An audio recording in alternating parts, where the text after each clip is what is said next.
অষ্টম শ্রেণীর সাহিত্য মেলার অন্তর্গত কবি প্রণবেন্দু দাশগুপ্তের লেখা ঘুরে দাঁড়াও কবিতাটি আজ আমাদের আলোচ্য বিষয়।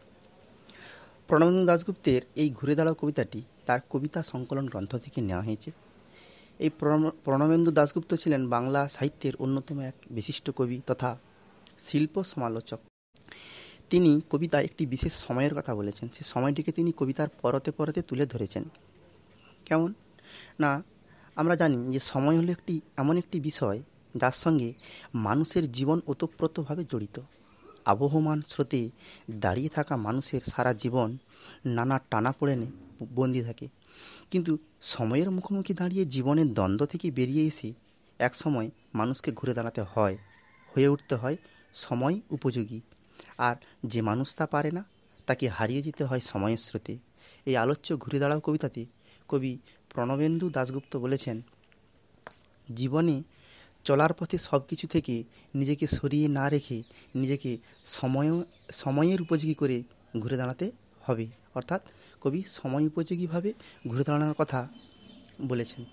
এই রকম আমরা যদি আর একটু লক্ষ্য করি, দেখতে পাবো যে এই ঘুরে দাঁড়ানোর কথা বাংলা সাহিত্যের অনন্য সাধারণ কবি শক্তি চট্টোপাধ্যায় তার যেতে পারি কিন্তু কেন যাব কাব্যগ্রন্থের নাম কবিতায়, অর্থাৎ যেতে পারি কিন্তু কেন যাব নামক কবিতাতে তিনি সেখানে আমাদেরকে জানিয়েছেন। কেমন, তিনি কবিতায় বলেছেন যে ভাবছি ঘুরে দাঁড়ানোই ভালো। এই যে ভাবছি ঘুরে দাঁড়ানোই ভালো, সেই কবিতায় কবি শক্তি চট্টোপাধ্যায় প্রকৃতির হাতছানিতে জীবনের বিতৃষ্ণায় জীবন ছেড়ে পালিয়ে যাওয়ার কথা ভাবলেও তিনি কিন্তু পালিয়ে যেতে পারেননি, কারণ সময়ের বেড়াজালে তিনি আবদ্ধ হয়ে গেছেন। তাই কবি কবিতার শেষে সব কিছু থেকে নিজেকে সরিয়ে রাখতে চেয়েছিলেন কিন্তু পারেননি, সময়ের কাছে পারেননি। তাই তিনি কি বলছেন, যাব কিন্তু তখনই যাব না, একাকী যাব না অসময়ে। অর্থাৎ সময়ের সঙ্গে সঙ্গে সব কিছুকে ছেড়ে আসতে হয়। তার থেকেও হক কথা হচ্ছে যে সময়ের সঙ্গে মানুষকে মানানসই করে নিতে হয়।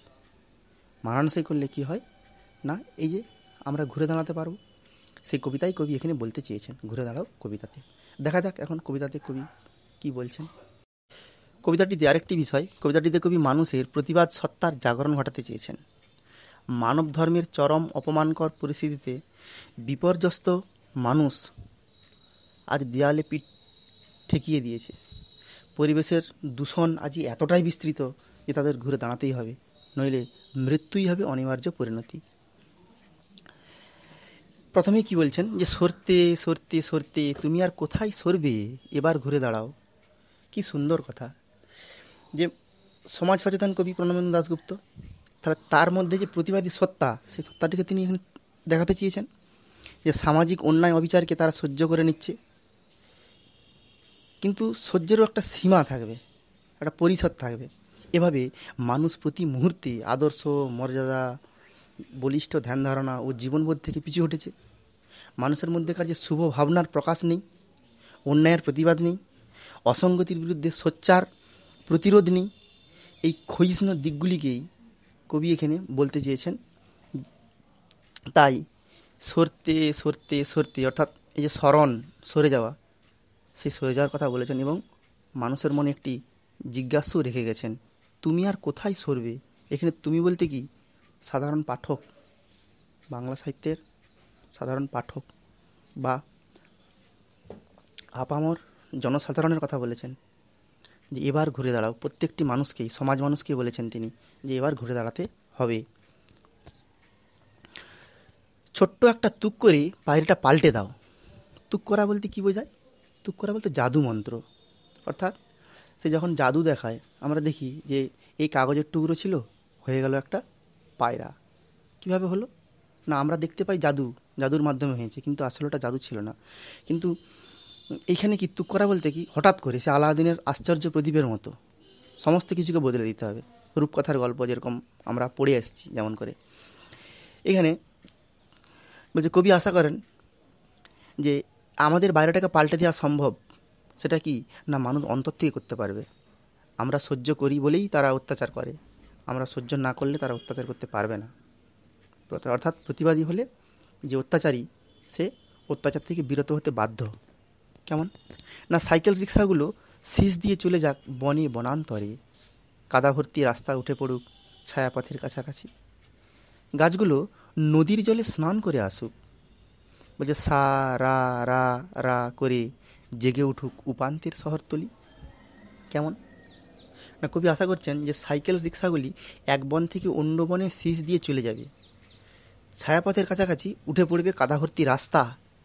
কি সুন্দর কথা, ছায়াপথের কাছাকাছি উঠে পড়বে কাদা ভর্তি রাস্তা, নদীর জলে স্নান করবে গাছগুলি, সা রা রা রা করে জেগে উঠবে উপান্তের শহরতলি। অর্থাৎ কি না, একটা যে সভ্যতার যে প্রাথমিক পর্যায়, সেই পর্যায়ের কথা বলা হয়েছে এখানে।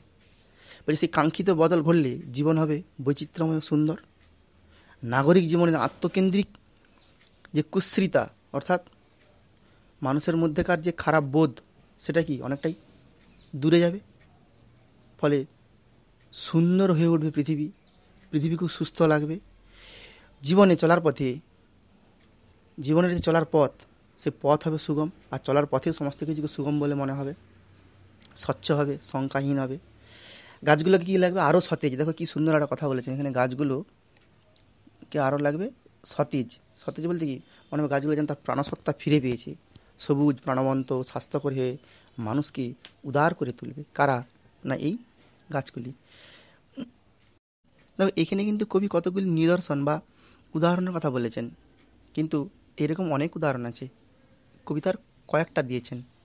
আসলে কবির উদাহরণ দেওয়াটা উদ্দেশ্য নয়, কবির উদ্দেশ্য এই ঘুরে দাঁড়ানোর যে বার্তা, সমাজ মানসিকতা, সেই সমাজ মানসিকতা সমাজে পৌঁছে দেওয়া। তাই কবি দেখো একদম শেষ স্তবকে কি বলছেন, তুমি যদি বদলে দিতে না পারো তাহলে দাঁড়িয়ে দাঁড়িয়ে মরতে হবে, এখন হাত বাড়াও, ধরো, যেখানে আছো সেখান থেকেই সব কিছুকে টেনে আনো, নইলে সরতে সরতে সরতে তুমি বিন্দুর মতো মিলিয়ে যাবে, এখন ঘুরে দাঁড়াও।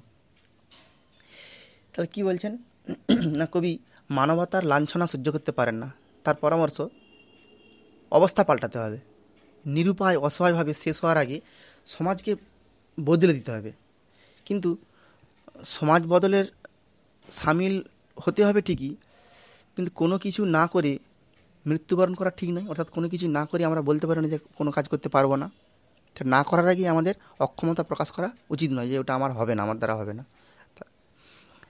তাহলে কি করতে হবে না, সেই কাজের প্রতি আমাদের আগ্রহ দেখাতে হবে, নিযুক্ত হতে হবে। তখন যদি না হয় তখন মনের মধ্যে একটা প্রতিরোধ শক্তি আসবে, এবং প্রতিরোধ শক্তির ফলে পরের বারে কিন্তু সে কাজ সফল হবে। রবার্ট ব্রুস 7 বার পরাজিত হয়েছিলেন, তারপরে এক মাকড়সার কাছ থেকে শিক্ষা নিয়েছিলেন তিনি, যে এক গুহায় একটা মাকড়সা বারবার পড়ে যাচ্ছে, আবার জাল তৈরি করছে শিকার করার জন্য, আবার পড়ে যাচ্ছে, আবার জাল তৈরি করে।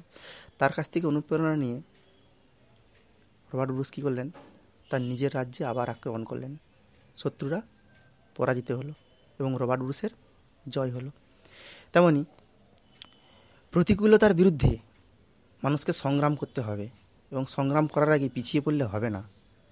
প্রতিকূল বিরুদ্ধ পরিবেশ তা মানুষকে নিজের আয়ত্তে আনতে হবে। তাই প্রতিকূল বিরুদ্ধ পরিবেশকে নিজের আয়ত্তে এনে মানুষের জন্য কিছু করার মধ্যেই মানব জীবনের সার্থকতা। সেই উদ্দেশ্য সাধনের জন্যই কবি এখানে ঘুরে দাঁড়ানোর কথা বলেছেন, যে তুমি যদি বদলে দিতে না পারো তাহলে দাঁড়িয়ে দাঁড়িয়ে মরতে হবে। অর্থাৎ অত্যাচারিত হই, মানে মানুষ অত্যাচারিত হয় কখন না, অত্যাচার সহ্য করে বলে। অত্যাচার শোষিত হয় কখন, তাকে শোষণ করে বলে। সে যদি নিজেকে শোষিত হতে না দেয় তাহলে কিন্তু শোষণ প্রক্রিয়াটি ঘটবে না, শোষণ ব্যাপারটি ঘটবে না। তেমনি তুমি যদি বদলে দিতে না পারো তাহলে দাঁড়িয়ে দাঁড়িয়ে মরতে হবে। অর্থাৎ কি, সহ্য করতে হবে অবস্থা, অর্থাৎ সময়ের সঙ্গে সঙ্গে মানানসিক হতে হবে। বলছে এখন হাত বাড়াও, ধরো, যেখানে আছো সেখান থেকে সব কিছুকে টেনে আনো, মানে যেখানে আছো সেই পরিবেশ থেকেই কী করতে হবে না, পরিস্থিতিকে বদলের দিকে এগিয়ে নিয়ে যেতে হবে, নইলে সরতে সরতে তুমি বিন্দুর মতো মিলিয়ে যাবে। বিন্দু যেমন মিলিয়ে যায়, একটা বিন্দুকে যখন আমরা খাতা আঁকি তখন দেখতে পাই কিন্তু যখন ক্রমশ দূরে সরে যায় সেই বিন্দুটা কিন্তু ক্রমশ আমাদের দৃষ্টির অগোচরে চলে যায়, অর্থাৎ দেখতে পাই না। ঠিক তেমনভাবেই মানুষকেও একটা সময় কী হবে না, এরকমভাবে তার জগৎ ও জীবন থেকে মিলিয়ে যেতে হবে, বিন্দুর মধ্যে মিলে যাবে। বলে তাই কি বলছেন যে এখন ঘুরে দাঁড়াও। দেখো কবিতাতে এখন ঘুরে দাঁড়ানোর কথা বলছেন, আগে বলেছেন ঘুরে দাঁড়াও, এবারে ঘুরে দাঁড়াও। মানে আগে প্রথম স্তবকেই দেখো বলেছেন কবি এবার ঘুরে দাঁড়াও, আর শেষ স্তবকে দেখো বলেছেন এখন ঘুরে দাঁড়াও। দেখো এবার আর এখন দুটোর মধ্যে কিন্তু পার্থক্য আছে। এবার এবার আর এখন কথা দুটা কিন্তু একই, মানে এই সময়, কিন্তু কবিতায় এবার শব্দটি ব্যবহার করা হয়েছে এই অর্থে যে বারবার সরতে সরতে সরে দাঁড়ানোর জায়গা যখন নেই তখন ঘুরে দাঁড়াতেই হবে। এবার ঘুরে দাঁড়াও, অনেকবার তো সরে গিয়েছো, তাহলে এবার তো ঘুরে দাঁড়াও, এইটা একটা দিক। আর এখন ঘুরে দাঁড়াও বলতে সময়ের কথা বলা হয়েছে এখানে, কি না এই মুহূর্তের কথা বলা হয়েছে, যে সময় শোনা মাত্রই যে এখন ঘুরে দাঁড়াও, যখন শুনবে তখনই। যে প্রথম কথাটিতে আছে কি দেখো অতীতের একাধিক স্মরণের কথা আছে, তাই দেখো প্রথমে এবার উল্লেখ করা আছে, কিন্তু দ্বিতীয় কথাটিতে কি আছে না ভবিষ্যৎ অনুমানের বিষয় আছে। তাই এখন ঘুরে দাঁড়াও কেন না, আমরা বর্তমানকে ভবিষ্যৎকে পাল্টাতে পারি না, বর্তমানকে নিয়ে আমাদেরকে চলতে হয়। তাই অতীত তো মৃত, তাহলে অতীতের কথা ভেবে অতীতকে স্মরণে রেখে বর্তমানে আমাদের ভবিষ্যৎ সম্পর্কে পরিকল্পনা করতে হয়। আর মানুষ ভবিষ্যৎকে নিয়ন্ত্রণ করতে পারে না, কেন ভবিষ্যৎ বড় অনিশ্চিত, কাল কে ঘটবে কে বলতে পারে। তাই কবি এখানে সুন্দর বার্তা দিয়েছেন যে ইচ্ছাশক্তির সাহায্যে গতানুগতিকতা ছেড়ে সব শেষ হওয়ার আগে আবার সৃষ্টিসুখে মারতে হবে। কবি মানুষকেও সেই আহ্বান জানিয়েছেন, মানুষের অন্তরাত্মার জাগরণ ঘটিয়ে অনিবার্য মৃত্যুর হাত থেকে জগৎ ও জীবনকে রক্ষা করার জন্য নতুন আদর্শে উদ্বুদ্ধ করেছেন। তার যে ঘুরে দাঁড়াও কবিতাটি, এই কবিতাটি কিন্তু তারই নামান্তর, অর্থাৎ মানুষকে প্রাণশক্তিতে জীবন শক্তিতে উচ্ছল করতে চেয়েছেন এই সমাজ মানসিক কবি প্রণবেন্দু দাশগুপ্ত, অর্থাৎ সমাজ সচেতন কবি বা সমাজের মানসিকতাকে যিনি কবিতার পড়াতে পড়াতে তুলে ধরেছেন সেই কবি প্রণবেন্দু দাশগুপ্ত। কবিতাটিতে তাহলে কি দেখলাম যে মানুষের আত্মজাগরণের সঙ্গীত, এর মধ্যে দিয়ে ইতিকর্তব্য উপলব্ধি করে নিতে হয়, অর্থাৎ মানুষের কি করা উচিত। মানে এতকাল ধরে সমাজে যে অন্যায় অত্যাচার অবিচার অপরাধ সংগঠিত হয়ে এসেছে তার নির্মূল করার সময় এসেছে। এখন সব কিছু রুখে দেওয়ার সময়, যে কোনো মূল্যে আজকের দূষণ কালিমালিপ্ত সমাজ ও পরিবেশকে বদলে দিতে হবে, গড়ে তুলতে হবে সর্বদূষণমুক্ত পরিচ্ছন্ন পরিবেশ, সম্মুখীন হতে হবে। আর নইলে কী হবে না, সম্মুখীন হতে হবে এমনকি মৃত্যু হলেও তারা কিন্তু বিচিত্র কিছু নয় যদি মানুষ ঘুরে দাঁড়াতে না পারে। তাই কবির আহ্বান কি হাতে হাত রেখে কি মানে সমাজ মানুষের যোগাযোগ বা মেলবন্ধন ঘটিয়ে কাঁধে কাঁধ মিলিয়ে এক সূত্রে মানে সবাই সম্মিলিতভাবে প্রয়াস করে বা সম্মিলিত প্রয়াসে, যেটা শঙ্খ ঘোষ বলেছেন যে আয় আরও হাতে হাত রেখে বেঁধে বেঁধে থাকি, অর্থাৎ এই সমাজকে বদলাতে গেলে বা সমাজে টিকে থাকতে গেলে সবাই মিলেমিশে একের মন্ত্রে ঐক্যের মন্ত্রে থাকতে হবে। তাহলে কি না সামাজিক সংকটকে কাটিয়ে উঠতে পারা যাবে, সমাজকে রক্ষা করা যাবে। আর মানুষকে নিয়েই তো গড়ে ওঠে সমাজ, আর সেই সমাজেই মানুষ বসবাস করে, তাহলে মানুষের হাতে গড়া সমাজ, তাহলে সেই সমাজকে রক্ষা করার দায়িত্ব প্রতিটি মানুষের। অন্যথায় এমন পরিস্থিতি হবে যখন সমস্ত মানুষের অস্তিত্বই লোপ পেয়ে যাবে এই সচেতনতা ছাড়া বা সময়ের সঙ্গে তাল মিলিয়ে না চলতে পারলে। সুতরাং কাল বিলম্ব না করে মানুষকে ঘুরে দাঁড়াতেই হয় বা ঘুরে দাঁড়াতে হবে, পরিস্থিতিকে নিয়ন্ত্রণে আনতে হবে। সেই কথাই কবি তার ঘুরে দাঁড়াও কবিতার মধ্য দিয়ে বলতে চেয়েছেন।